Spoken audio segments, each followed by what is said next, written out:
Oi pessoal, essa é mais uma aula da disciplina de Projeto e Análise de Algoritmos. A gente continua com o tópico sobre divisão e conquista e a gente vai analisar mais um problema que pode ser resolvido com divisão e conquista, que é o problema de encontrar um subarray máximo, tá bem? Esse problema consiste do seguinte. Aqui a gente está utilizando o livro do Cormen para falar desse problema. O Cormen traz uma pequena análise do que consiste esse problema, certo?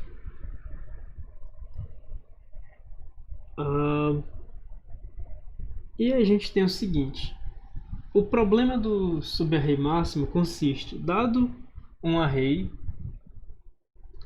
a gente precisa encontrar um subarray contínuo que tenha soma máxima. Observe então que para esse problema não ser trivial, as nossas instâncias interessantes elas vão ter números negativos, né? Ou seja, não adianta tomar um subarray que seja muito maior que uma solução que você já conheça, porque é possível que você acrescente números negativos no seu somatório e isso reduz a soma, tá bem? Então, para as instâncias interessantes do problema do subarray máximo, a gente tem números negativos e a nossa solução consiste de determinar o começo do subarray de soma máxima, o final do subarray de soma máxima e, naturalmente, o somatório dos seus elementos. Tá bem? Esse problema você pode imaginar a princípio uma solução de força bruta para ele, ou seja, se o nosso intuito é determinar o começo e o fim do subarray de soma máxima, a gente tem n escolhe 2 combinações de pares de índices, né, para representar o começo e o fim do nosso subarray. Se a gente é capaz de detectar a soma de cada um desses subarrays em tempo constante, e a gente teria n ao quadrado subarrays para testar a soma deles, né, e compará-las, a gente poderia esperar uma complexidade de pelo menos ômega de n ao quadrado se a gente tentasse uma solução de força bruta, já que a gente tem uma quantidade quadrática de subarrays e a gente não poderia fazer melhor do que somar os elementos desses subarrays e comparar com a maior soma que a gente já conhece em tempo constante. A gente não poderia fazer essas duas coisas em um tempo melhor do que tempo constante, tá bom? No entanto, uma abordagem de divisão e conquista vai permitir que a gente encontre uma solução em Ozinho de n ao quadrado, ou seja, uma solução estritamente melhor do que o melhor caso de força bruta, tá bom? E essa abordagem ela passa por fazer uma divisão e conquista. Ou seja, quando a gente estiver observando esse array, a gente vai tratar de dividir esse array em duas metades, certo? A metade em destaque e a metade fora do destaque. E a gente consegue recursivamente descobrir quem é o subarray de soma máxima na primeira metade e também o subarray de soma máxima na segunda metade. O ponto é que existem alguns subarrays que tanto possuem elementos na primeira metade como possuem elementos na segunda metade. Então, utilizando esse limite, né, entre a primeira metade e a segunda metade, a gente gostaria de encontrar também um subarray de soma máxima que cruze esse limite, tá bom? Entre a primeira metade e a segunda metade. Então, a nossa solução de divisão e conquista ela vai se basear nessa ideia, né? A gente vai dividir o conjunto de subarrays em 3 subconjuntos. A gente está particionando o conjunto de subarrays em 3 subconjuntos. O conjunto dos subarrays que estão totalmente na primeira metade, o subconjunto dos subarrays que se encontram totalmente incluídos na segunda metade do array, e todos os subarrays que passam pela metade, ou seja, todos os subarrays que têm elementos tanto na primeira metade como elementos na segunda metade. Tá bem? Então, o que a gente observa aqui? Esses 2 primeiros casos, eles podem ser resolvidos de maneira recursiva. Mas nesse terceiro caso, a gente tem uma restrição a mais. Ou seja, a gente não pode resolver ele de maneira recursiva, né? Veja só, a gente está tentando resolver o problema do subarray de soma máxima.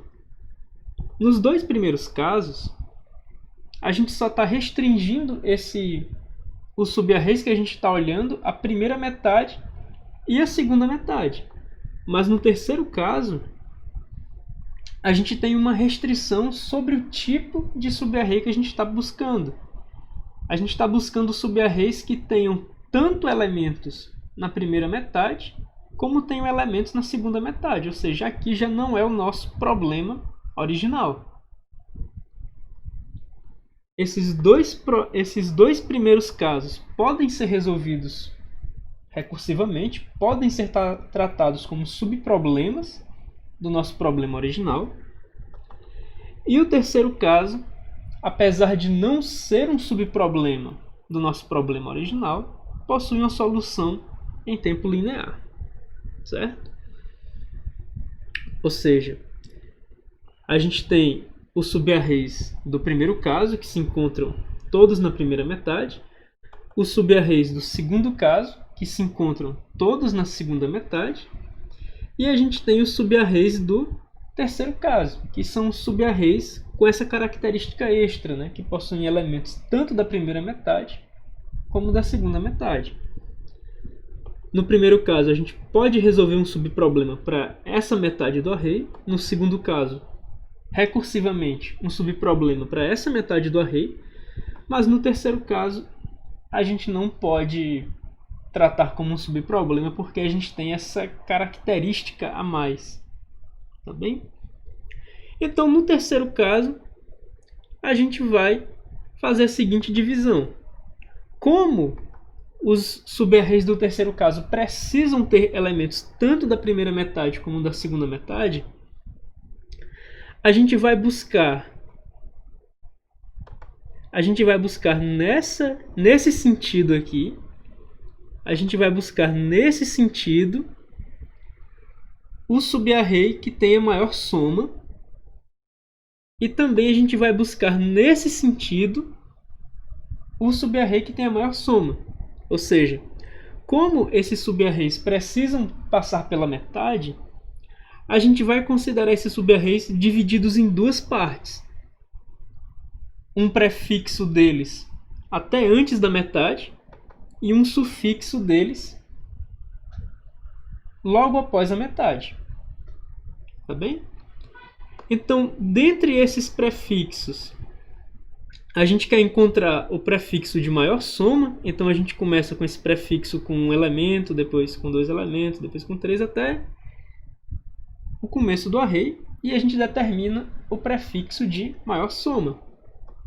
Já na parte dos sufixos, a gente começa com o sufixo com um elemento, depois o sufixo com 2 elementos, assim por diante, até chegar no final do array, e aí a gente determina o sufixo que tem a maior soma. Daí, esses subarrays que passam pela metade vão ser justamente combinações desses prefixos com esses sufixos. Logo, um subarray de soma máxima passando pela metade vai ser a combinação do prefixo de soma máxima com o sufixo de soma máxima. Então a gente vai ter essa seguinte rotina, esse procedimento para encontrar um subarray de soma máxima que passe pela metade do array, certo? Aí a gente passa como argumentos o array de fato, o índice inicial do array, o índice final do array e também o índice da metade do array. O que a gente vai fazer? A gente vai primeiro buscar o prefixo desse subarray que passa pela metade que tem a soma máxima. Então a gente começa com left_sum sendo igual a menos infinito, a nossa soma parcial igual a zero, e aí a gente começa com a variável i variando de mid da metade do array até o começo do array. A gente vai acumular em soma o antigo valor de soma mais o valor do elemento na posição i.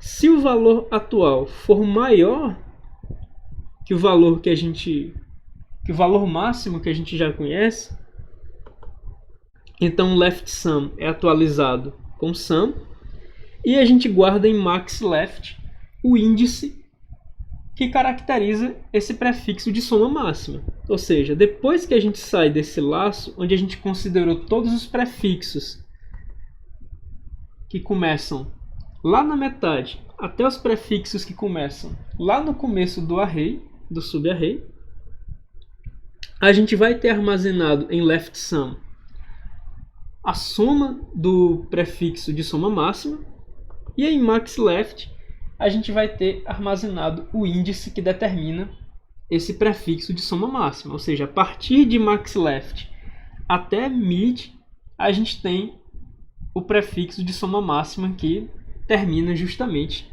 em mid, tá bom? Começa em max_left e termina em mid.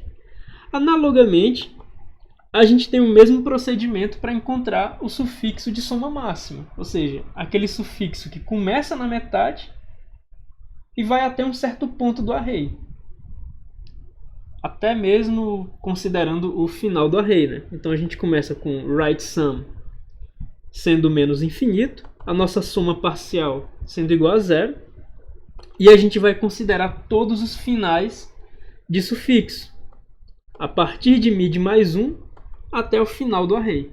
Daí, para cada iteração, a gente acrescenta na nossa soma parcial o valor AJ, ou seja, o número que se encontra na posição J do array, e a gente faz aquele condicional. Se a soma parcial é maior que right_sum, a gente atualiza right_sum para ser a nossa soma parcial.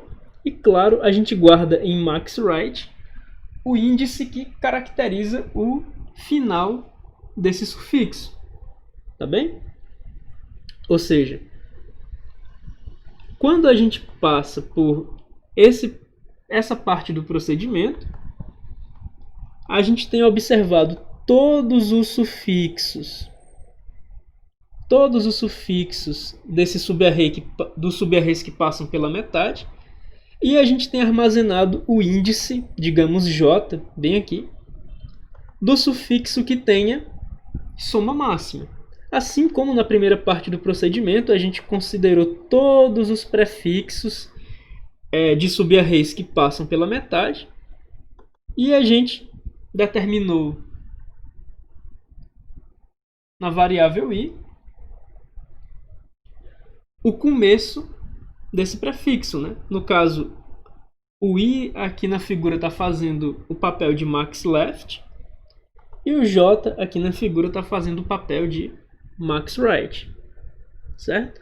Então a gente tem max_left como sendo o i naquela figura e max_right como sendo o j naquela figura. Uma vez que a gente determinou o prefixo de soma máxima e a gente também determinou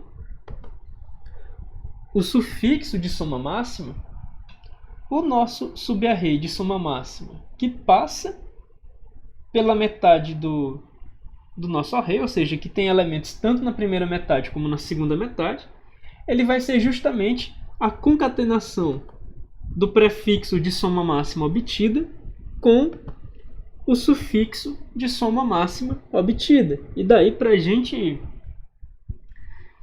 caracterizar isso, a gente vai estar retornando max left, o começo do nosso prefixo de soma máxima, max right, o final do nosso sufixo de soma máxima e, claro, a soma do nosso subarray, que consiste desse prefixo concatenado com o sufixo, vai ser justamente a soma de left sum com right sum. Aqui a gente tem a soma total do nosso subarray de soma máxima, que passa pela metade do array, tá bom?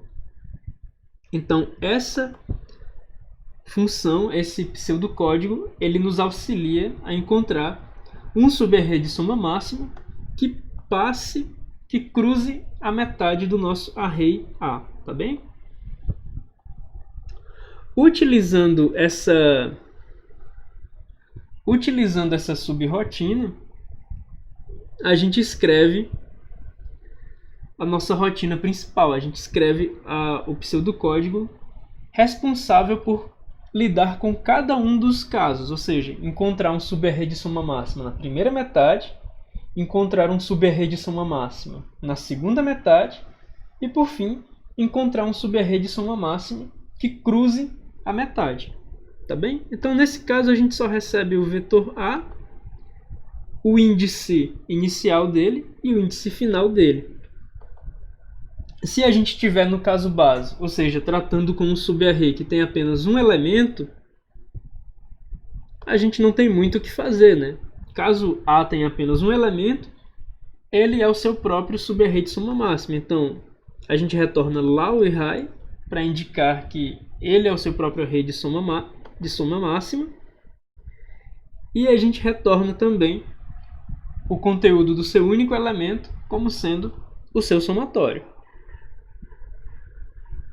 Caso contrário, ou seja, caso a gente não esteja no caso base, a gente determina mid como sendo o piso de low mais high sobre 2, ou seja, um índice que está aproximadamente na metade, né? E é justamente o índice da metade caso a gente tenha um número ímpar de elementos, tá bem?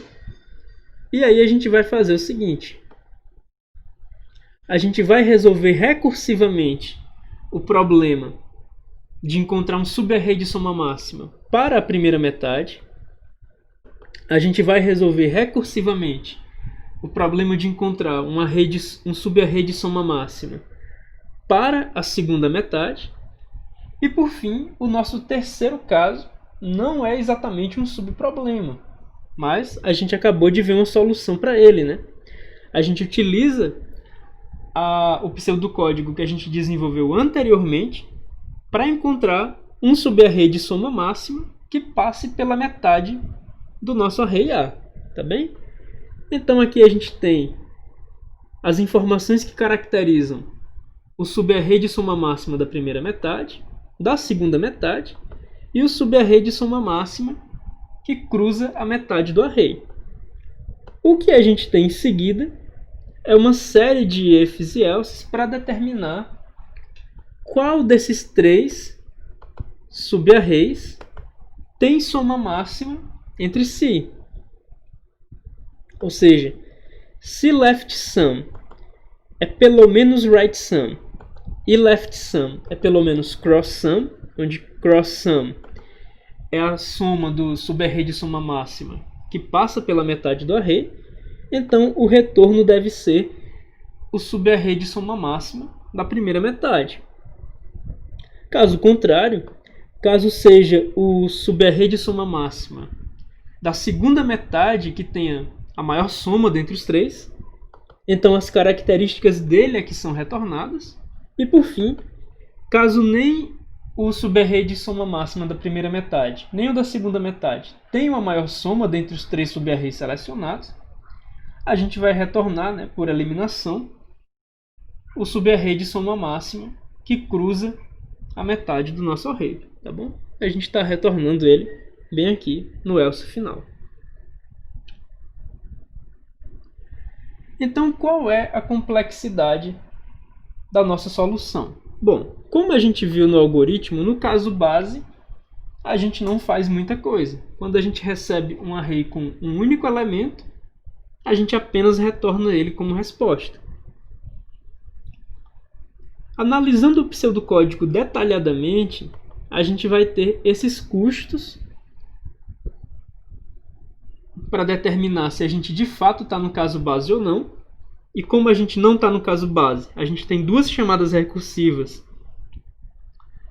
para resolver o mesmo problema, só que agora como um subproblema na primeira e na segunda metade do array, daí esse n sobre 2. A gente tem um custo da terceira chamada, que consiste em encontrar um subarray de soma máxima que passe pela metade do array.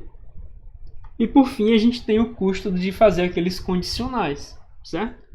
Claro que essa parte ela se destaca, e dentre essas três outras parcelas, θ de 1, θ de n e θ de 1, essa parcela é muito mais significativa do que essas duas. Então essas duas podem ser ignoradas e a gente tem que t de n pode ser visto no seu, como recorrência como sendo 2t de n sobre 2, ou seja, o custo de resolver o problema do subarray de soma máxima para cada uma das metades, mais θ de n, o custo de resolver o problema do subarray de soma máxima, considerando apenas os subarrays que cruzam a metade. Tá bem? Então, sintetizando o caso base e a relação de recorrência, a gente vai ter essa expressão para indicar o custo de resolver o subarray de soma máxima para essa abordagem com divisão e conquista. E, naturalmente, como a gente já tem estudado o teorema mestre, a gente inclusive já viu esse tipo de relação de recorrência ser atribuído um bound pelo teorema mestre, a gente sabe que t de n acaba sendo da ordem θ de n log n. Tá bem? Bom, então, na aula de hoje a gente viu que nem sempre a parte da conquista vai estar relacionada com combinar soluções dos subproblemas. Na verdade, a parte da conquista dessa vez foi bastante trivial, foi apenas comparar as soluções de três casos, né? E a gente poderia dizer que nesse caso a conquista acabou ficando responsável por lidar com os casos que não poderiam ser tratados como subproblemas propriamente ditos do nosso problema original, que foi justamente aquela parte de determinar o subarray de soma máxima que passa pela metade do array. Aquilo não poderia ser posto como um subproblema do nosso problema original, mas os dois primeiros casos, que seriam a parte da divisão, ou seja, achar um subarray de soma máxima na primeira e na segunda metade do array, podem ser postos como subproblemas. Então a gente tem a parte da divisão, nesse problema em particular, a gente tem que a parte da divisão é os subproblemas na primeira e segunda metade, e a parte da conquista acabou ficando como tratar os casos remanescentes, né? Ou seja, tratar de encontrar o subarray de soma máxima que tem elementos tanto na primeira como na segunda metade, tá bom? A gente também tem a parte de conquista propriamente dita, que seria aqueles condicionais para selecionar, de fato, o subarray de maior soma, dentre os três selecionados por cada um dos casos. Tá bem? Então esse é o conteúdo da aula de hoje, e a gente vai ficando por aqui. Até a próxima!